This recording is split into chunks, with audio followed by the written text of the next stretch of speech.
We are back. A very warm welcome to our expert stage. It's 1 o'clock and it's time for our next session. Good to have you here. Good to have you all here live at Munich. I'm Dorothy and we would like to focus on a very important topic that moves everybody around the globe. Global pandemics are as present as never before. Everybody knows we have to act, and in the next 30 or 45 minutes, we want to focus on what we all have to do and how global emergencies change the way we move. We have 2 sessions here and a panel discussion, and this is the lady who is about to host this very special topic. It's Katja Diel from She Drives Mobility. Hello, Katja. Thank you so much. This is your stage. Also a warm welcome from my side. It's really an important topic which we are covering right now. Cities have always been places of dreams and possibilities, but of course, the pandemic showed us there are also regulations regarding PTO business, going back into the car regarding the pandemic situation, and we will have a further look upon how we changed our ways to move inside the cities.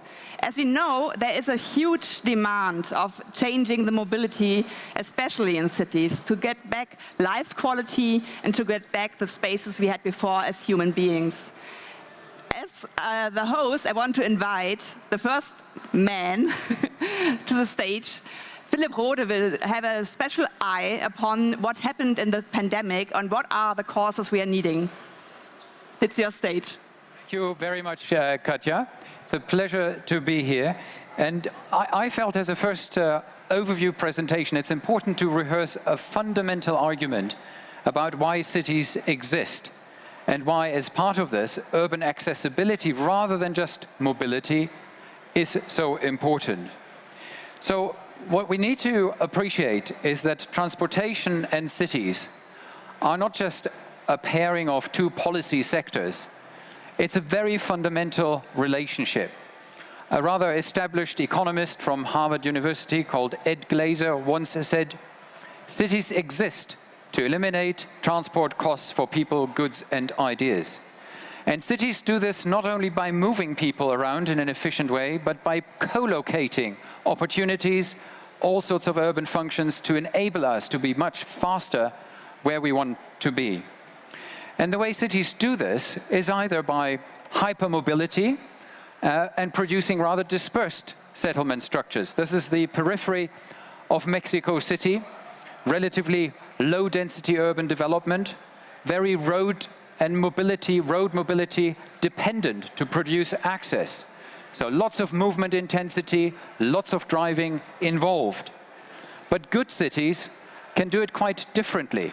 They can bring us much closer together, and they can bring opportunities between living, working, education, shopping, retail, and so on, much closer to where we need these locations. So absolutely central to always understand that accessibility is produced by both the capacity for movement, but then also how we structure our territories. And that interplay is absolutely fundamental. And it creates very long-term consequences for cities. What you're seeing here are 2 cities of fairly similar population size and wealth level, but entirely different geographies, Atlanta and Berlin. Atlanta on the left in black, the built-up land, so the territory where houses and buildings and infrastructure exist, same for Berlin, and superimposed in red, the rapid rail system or transport system. As a consequence of the 2, you have radically different mobility patterns in the 2 cities. In Atlanta, less than 10% can, I say can, walk, cycle, or take public transport, whereas in Berlin, that share is well above 70%. The city forms the opportunities we can then use to move about, and that under conditions of the pandemic, but also other emergencies is, of course, centrally important. So a first takeaway, I already said, if we're thinking about access in cities, it's about transport and ICT, but it's also about urban planning. And then thirdly, it's about social policy, how expensive it is to live in cities in different houses, and also how difficult is it to move about in terms of the finance. Looking forward, and also looking a bit into the playbook of urban planners and designers, architects, and indeed transport engineers working with cities rather than against cities, the idea of compact, connected, and clean cities has been established as a relatively convincing idea of also addressing various types of emergencies. Being closer together, even under the pandemic, turned out to be a massive health advantage. Advantages such as closer proximity to the health services we need, and of course, a greater ability to make collective decisions because we're talking about a politically coherent territory rather than a dispersed territory. And the way we can then think about, in practical terms, how this compaction can be established, a few examples. This is the case of London. Where do you build? Where do you bring in new infrastructure? Well, first of all, you build the city from the inside outwards, rather than at the outskirts. And you build it close to public transport, where the mass rapid transit systems can provide the connectivity we all need. London being a good example. We also need to rethink the urban edges. Who says that we have to fizzle out cities when we come to the interface with nature? We can actually produce urbanity right at this interface with nature, such as it's done in Copenhagen, in Ørestad, where you have cafes, jobs at this very moment where the city meets its hinterland. We can activate inner city areas that used to be monofunctional by bringing back jobs and other services in ground floor locations which before were only and exclusively housing, such as it was done in the city of Guangzhou, where in central areas housing used to dominate and now it's much more multifunctional.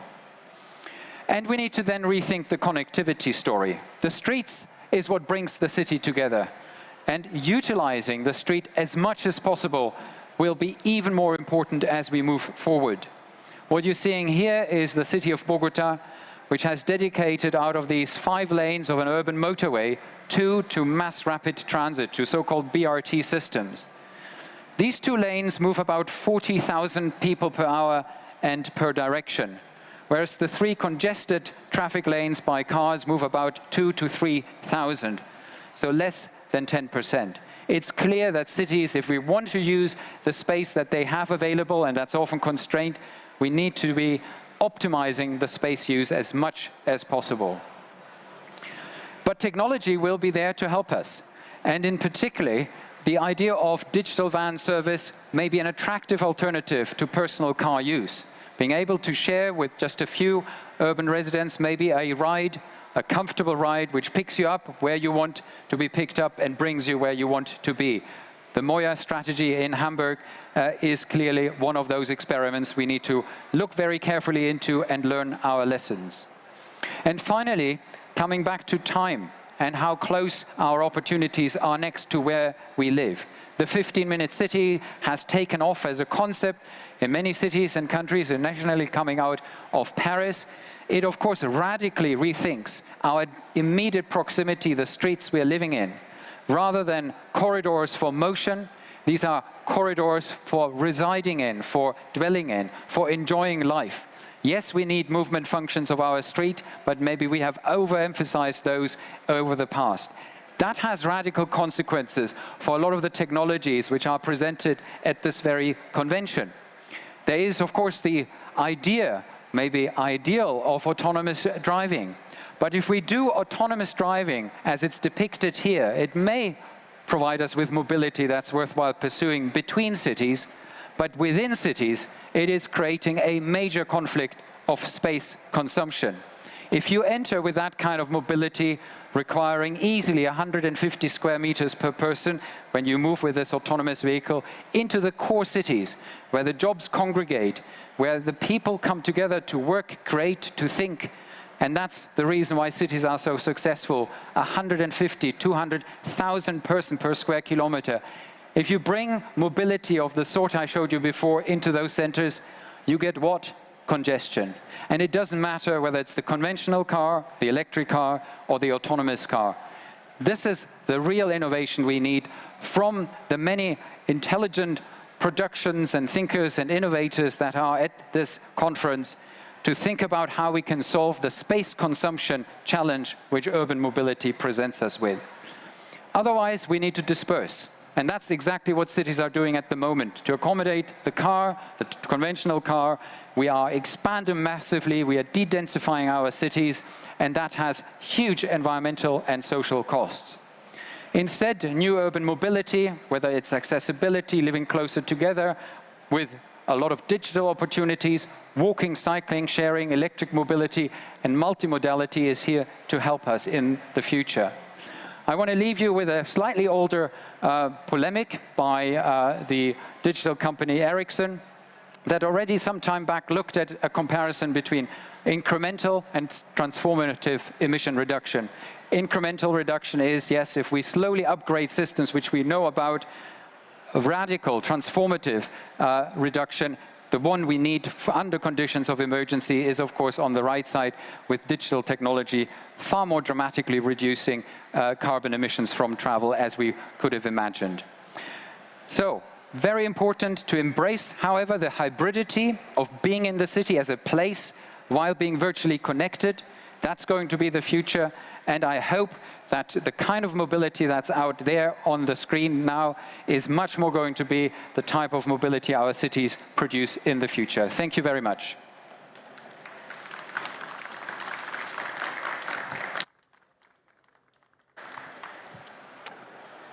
So, hello, I'm waiting for my slides.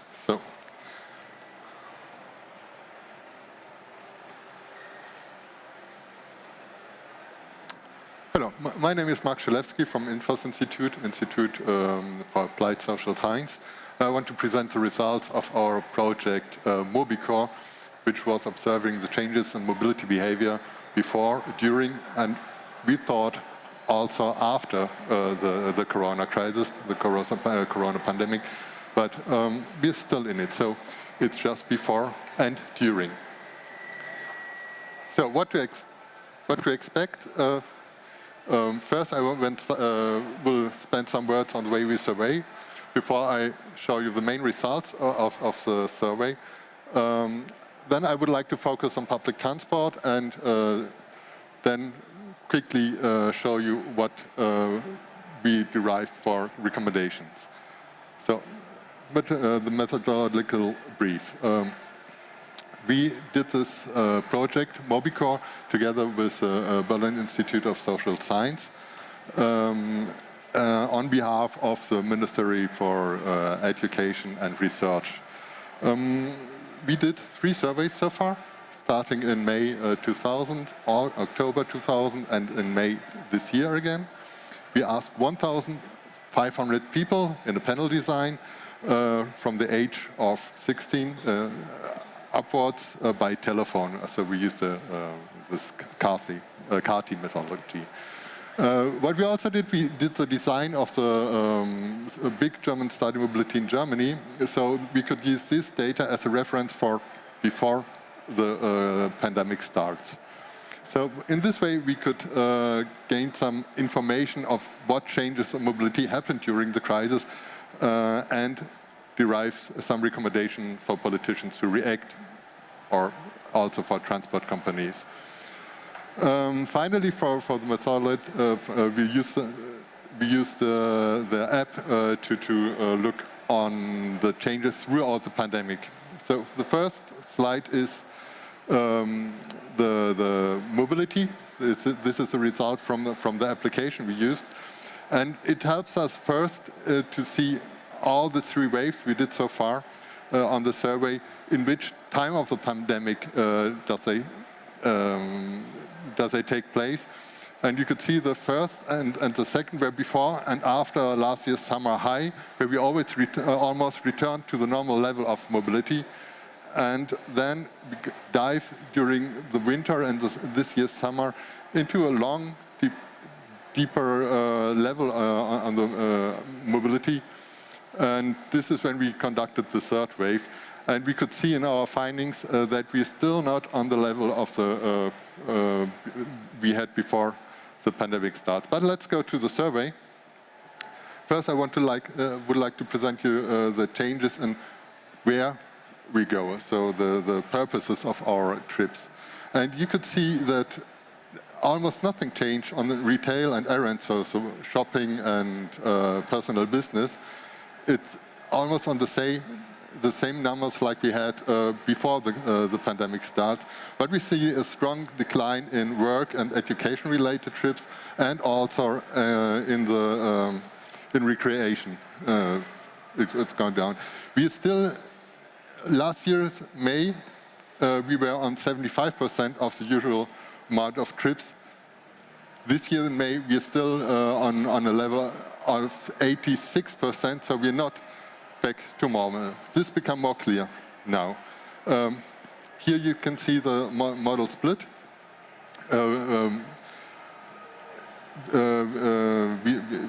This is the share of trips of each means of transport, and you could see that that walking rise a little bit. There's not so much changes in bicycle, but I would like to focus on private motorized transport and on public transport. And you could see that during the crisis, the share of car trips rise a little bit, while the public transport lost all, and with the result that in May of this year, only 7 of 100 trips is done by public transport. And in absolute numbers, it became more clear. Looking on the second column of the right, you can see that the car usage in absolute numbers by miles or kilometers traveled is even more than before the pandemic starts. And on the other hand, the public transport is only on a level of more or less 30–40% of what we had before the pandemic. So there's a strong decline in the usage of public transport. If we compare metropolitan or regiopolitan areas with more rural areas, we can see that this is the comparison between May last year and May this year, that there is only little change in the cities and for the car usage, but for public transport, it's almost going back to normal. And we can see that in the rural areas and the rural regions, the public transport is about to become insignificant. During the crisis, from last year to this year, it even losses more of the share on the model split, and it's now only about 3% in rural areas. But what happens by this long time pandemic we face now, the problem is not that the reduction of trips made by public transport. The bigger problem is that people don't have the season tickets anymore, especially in metropolitan areas. We can see that 30% less, so 30% less than before, only of the people we ask have season tickets. In rural areas, the level was much lower before the pandemic, and there was only a slow reduction of 3 percentage points. If you look by age points, this is a little bit surprising to me, because we have a strong decline in the age group from 16 to 29. And this is surprising in the sense that we expected that these customers have fewer choice to change. But this decline from 11% shows us that there is really something changing in this behavior, even for young people. But what are the reasons that the people change their mobility behavior and buy less tickets? And this is for us surprising as well, because it's not just about the fear of infection, it's also about the usual quality of public transport. This plays a major role, like poor connections, like poor timing. So we interpreted it as that two things come together. The people were used to have or arranged with a public transport has a little bit limited quality, but together with this fear of infection, it's too much. We reach a tipping point and the people decided not to use the public transport anymore. And then we ask what to do to get back into the public transport, and it's the same. Hygienic measurements doesn't work alone. We have to combine it. So we can see that reasonable fares or more activity in general for public transport will support people to get back, combined with hygienic standards. So we can see that it's the combination of these two things. So what do we learn from this study? First, it's very important to have good information for decisions during the crisis. Information always helps, supports good decisions.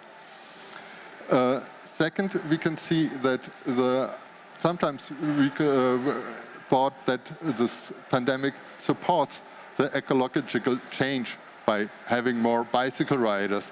But in fact, we can see that the usage of car rises and the public transport in some areas is really going into insignificance.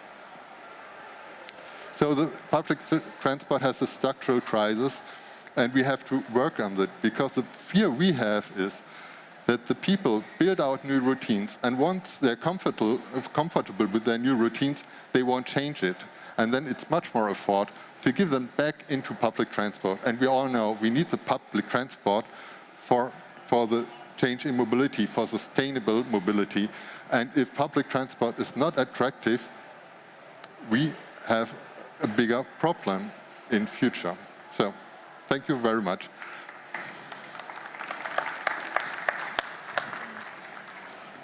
Thank you very much. So now we are opening the stage, as the rule one of changing mobility is to stay at home maybe, or in the offices. We are at the cities of Vienna and Milan, and we got people from there who will tell their stories about how they changed mobility in their systems. Are they already here? Hello, nice to see you. And of course, I want to start with a lady first. This is Angela Winkler, Smart City Strategy of City of Vienna. We heard a lot of the challenges we are facing regarding PTO business. What is Vienna doing to change the mobility climate friendly? Yes, we try, of course, to build our streets in another way than we have done it before. So for us, it's very important, the green and the blue infrastructure. So we try to plant more and more trees in the streets. And of course, we are working much with water in the streets, like showers with fog or fountains in the streets. That's the cooling effect then. And when you drive or go to the newest streets we have built in the last month, you feel the difference between the hot street without any plant or any water, and it's really very comfortable when you are walking in a street of the latest innovation. And then we try also to make it good for the trees, so we are working with the sponge principle, that the trees don't have so much stress growing in the street, so that they have more water inside or with their roots. Thank you. Piero, I really like your title, Chief Resilience Officer of Milan. What does this mean, and what are you doing in Milano? Well, the Chief Resilience Officer comes from the Resilient Cities Network initiative. So we are more than 100 people around the globe that are dealing with resilience, so coping with shock and stress as climate change or as pandemic. When a pandemic comes, the mobility change. And since last year, which is spring 2020 to spring 2021, we have increased more 45% our bike line. So we had more 100 kilometers of new bike line. It's temporary bike lines, as we call tactical urbanism. So we take the opportunity of pandemic to redesign the street with bike lanes. But at the same time, as colleagues from Vienna were saying, We also increase the number of trees with the urban forest program named Forestami. We have this goal of 3 million trees because we need to increase the canopy. Increasing the canopy, so the shadow in the street, we also increase the capacity of people walking and pedestrianize and increase the pedestrianized zone in the city. On the other end, we also slow down the speed limit. So we also double the area in the city that's now 30 kilometers per hour of speed, because that increases also the safeness of the population when you have more bikers, more pedestrians. On the other end, we also increase the number of scooter and bike and car in sharing mobility. And the sharing mobility, they have seen an increase of using of the sharing mobility over the last year. So going through a less car-driven society, that was one of the issues, with more bikers, more pedestrians, as low mobility in terms of speed, and increasing the sharing mobility. That was what we have, not inventing the wheel, we just keep going what was already planned. So we have an opportunity to boost this policy over the last year after the pandemic. Thank you. After we introduced our guests, feel free to raise your hand if you have a question you want to postpone. But I will turn back to Vienna right now. I see that Austria is changing very much. I work together with Leonore Gewessler. She's really pushing forward to change it. And if you look upon Austria, what you are doing also as a country, how is Vienna embedded in this kind of program? What is the most important part, also regarding politicians, maybe? Yes, because it's a big difference in Austria between, because we are the only big city, so we have also the discussions which measures fits for Vienna, because most of the other areas are rural areas. But I think we have a new mobility master plan on the national government, and that's now the measure starts to work together with the ministry, also with the cities, that we get into reality our measures. We talk about years, I think, because transport planners do want what the colleague of Milano said before, make more bicycle paths and make less car traffic and so on. And with the crisis, it gets more and more faster to realize the measures we discussed the last years. And regarding Milan, what was the most successful part of your work? Can you exchange something that is a success that you will share with us? Well, I think what was most challenge, but we had to is how, using the tactical urbanism, we changed the perspective of the city, the citizen, to look at the city and its public space. That was happening before the pandemic. Then during the pandemic, we used the tactical urbanism also to improve the capacity to redesign the public space to keep the social distance, or the physical distance, what it's called, and then it helped us to make people more aware what could be the future of the city. And then it comes also when we had to look at the bar and restaurants that were asking us to get more space. So we removed parking slots and we give them to, let's say, for getting chair and table around. And then after the last summer, and now we're coming back, the people were asking to keep this public space occupied with table, with people, and having less parking slots. And that was a big challenge because use some temporary measures to showcase how the city could be. And I think that is something that we need to get the willingness and the courage to take as a public administration in general, as on national level or local level, to try to move forward, even to showcase how having something temporary and not ultimately. But then it is necessary also to be adapted in terms of different changing and different trees. So that, I think, was something that was really important for us. Regarding the change of cities, we are always looking upon to Paris, which is now really speeding up the change of the city and getting it back to the people. When I talk to people who are living in cities, they are not so able to dream how their city can be. So regarding your work in Vienna, what did you do that they can imagine that it is not a loss, that it is a win to change from car-centric mobility to other modes of transport? Yes, I can agree, because people can't imagine what it means a street without cars on the side parking. So we try to make more and more temporary measures so that they see and can feel the topics, how wide the streets are without the cars parking on the side. And we now start with the topic of the super Grätzl. It's like super block at Barcelona. So we do want to make some quarters there inside with more car reduction and less noise and so on, and to reuse the public space for people riding with a bicycle or going by foot, but of course with more comfort for pedestrians and cyclists. And that's we start, and the districts are very interested to manage this. And I think we are working with the people. We don't want to work normal with workshops in the evening. We go in the streets, we talk with the people going there and try to get their opinion and try to work with them on the street, and then realize the temporary measures. And when it's good and it's working, then we make it for a permanent infrastructure. So Piero, is most of your work maybe communication, to talk with the people, as in Vienna they are really in exchange? Is this the most important part maybe of the change? Well, it's yes, communication is always good. It's always great to dialogue and to have a conversation in general. But the other thing is also nice to have a top-down approach with the legislative tools. So what we have done over the last few years was settle rules that were more focusing in enabling changing than fix the change.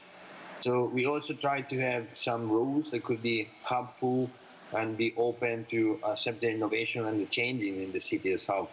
Our car sharing and bike sharing scheme is basically out of cost for the city, and it's just enabling innovation and technology to get more and more different operators.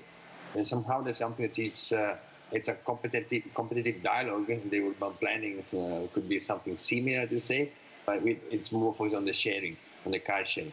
On the other hand, we also work a lot on district, which is important. So we have district government, so engaging also the district government and the other community, as colleagues from Vienna were saying, is essential to then not only modify or change in the public space, but then also to be used the public space, and to get the public space is accessible and livable for everyone. Because we've seen in the past that we have done maybe like quite quality of green areas, but then at the end of the day, people were not using it.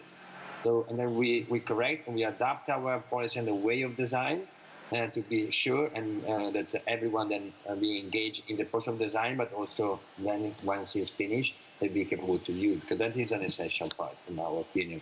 They're doing something that then at the end of the day, it's fully used by the population. Regarding your two cities, it's not about the inhabitants, it's also about touristic, and it's also about people who are working at Vienna. What are you changing to make them move not with a car, or maybe using more PTO business? Are you also having in mind, because you told us before you have very much of rural areas, how do you think this as a system together? Yes, it is a system, and it's also urban planning and not only transport planning. So you can also solve transport problems with other fields like urban planning. And of course, we enlarge our metro system and tram system, of course. We introduce parking regulations for whole of the city in next March in 2022, so that people are forced coming from outside to take the tram or the commuter train, or to go by bike. That's of course one of the most important things, that people change their behavior. But I would point on one really interesting topic, and that's the topic of the home working. It's an urban planning topic, and I think it's in the whole of the cities that, of course, the trains were empty. They feel more and more. But we in Vienna, we had some problems in the peak hours, because many people start at the same time and drive at the same time, and we had really a congestion. And that's for us, and it's also because the vehicles you need for the peak hour you don't need afterwards. So it's a resource topic, and that's why, because of the pandemic, people work from home, and I think it's not only that they move less, because we think 1 day a week less to go to work, it's 20% less car traffic in the or traffic in the public transport system. So that's also, I think, transport planner wanted years ago, and they didn't succeed in it. But now with the pandemic, we had the spread of the peak hour, and it's a good. When the public transport gets fuller and fuller, I think that will remain for the next years, because people like to work partly at home. Piero, regarding Milan, do you have any rejections? Because I know that Venice, for example, is closing sometimes for touristic behavior, not to have too many people in the city and to have more improvement maybe on other sites. Do you have also something like a rural area beneath Milano, which you are closing? Well, Venice is peculiar, actually. It's more different from us, and then it's also somehow understandable, this decision. As Milan, we normally have, we have more than 1 million commuters, over 1.4 million people living in the city, so we almost double the population during the day. But then we don't have this kind of restriction. We have, over the last few years, worked a lot on the time plan of the city. So we were changing the timing in agreement with the private sector, so shop, restaurant, but also office. So to differentiate the different time schedule of the life of the people. So we have the school, then we have the opening of the bar restaurant, and there is the opening of the office. Also the public administration, we have changed the times when the people can enter. So we work more in agreement with the public and the private in defining the timing of the people comes to the city. So like to reduce the congestion of the public transport. On the other end, also the city, the metropolitan area of Milan has 133 municipalities. Our public transport ticket, the annual ticket, is covering 213 municipalities. So we are now covering with the same ticket a larger area than the metropolitan area of Milan. And at the same time, we are introducing step-by-step the mobility as a service platform. Is also helping us to integrate and differentiate the different kind of mobility offers. And for sure, as colleagues in Vienna, we are now dealing with the smart working approach, and it's a different life. For example, here in this perspective, the public administration, so us as a city of Milan, as my colleagues, we have introduced the concept of the near working. So we have made some agreements with some of the bigger private company in the city. So they allow public officer, public servant, to go work in their office in some district if they are close to their houses. So there is not only the smart working or the working from office, we also have introduced the near working. So if you cannot, or if you don't have enough structures or space to work from home, we have created a new space in private office for public servants to go there and enjoy their life in a different office with the other people. So I think we are different. We are trying to adapt the different conditions on timing, on space, and increasing the offer of the public transport at the same time. I think there is different variable when you think about mobility and the offers of things. And time and space are two elements that are really important in this perspective. Planning a city is normally starting with going by foot, because we always stand up in the morning. Even if we drive a car, we go to the car if we can. But it's the most forgotten part sometimes, to change a city also in a kind of walkable place. And we are facing now an overaging society, I think it's getting even more important. So in Vienna, not just regarding bicycle or PTO business, what are you doing for people who are going through your city? I must say, in Vienna, we start with the food trip to the public transport and not to the car, because we have only 27% trips are made by the cars, and 39, as before the crisis, 39% of trips are made by the public transport system. And a city with a public transport system is also a walking system, of course, because people have to go to the bus stop or the metro station. And we also have our own mobility agency. They are promoting the biking and the going by foot with very good ideas. We are working very well with the kindergarten children together, that they learn very early how to manage the mobility, the sustainable mobility and their own trips in the city. And so we promote, please leave the metro station, the metro one station before and go the last mile by foot.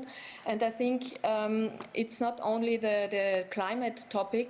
Going by foot and going by the bicycle is also a topic of the health.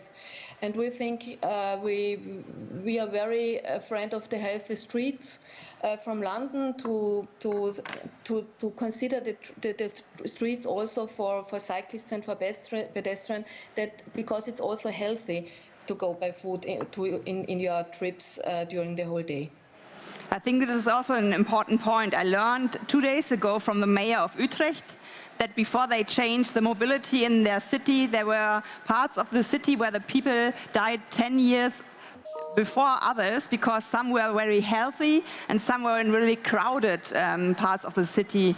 Regarding Milano, what are you doing to make people go? And as I learned also, 46% of German children are not going outside daily. So it's also a really important topic for children to grow up in a healthy way.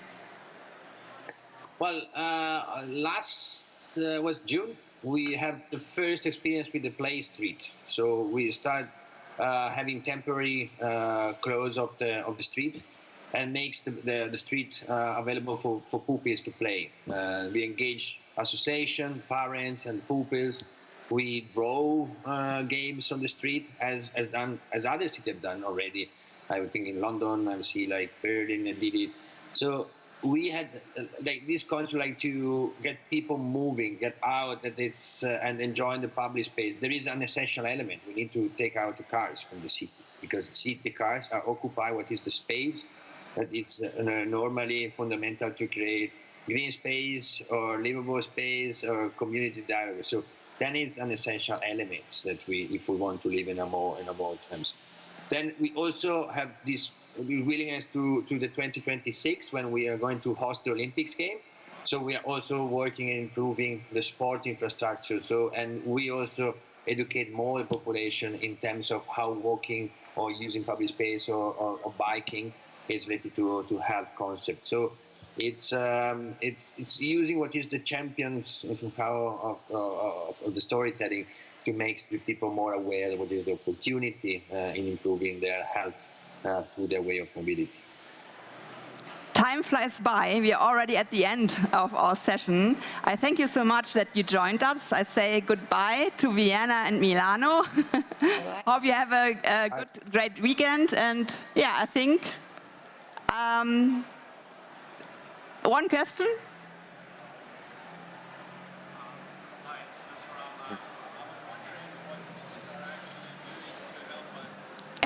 Hi, Ramanand. I was wondering what cities are doing to help us to have a bottom-up approach, because citizens have also good ideas. And if you, for instance, I cycle in Munich, if you, for instance, cycle through a area where it's trees or even forests, the temperatures immediately drop. So it's not a big science to have more trees in a city.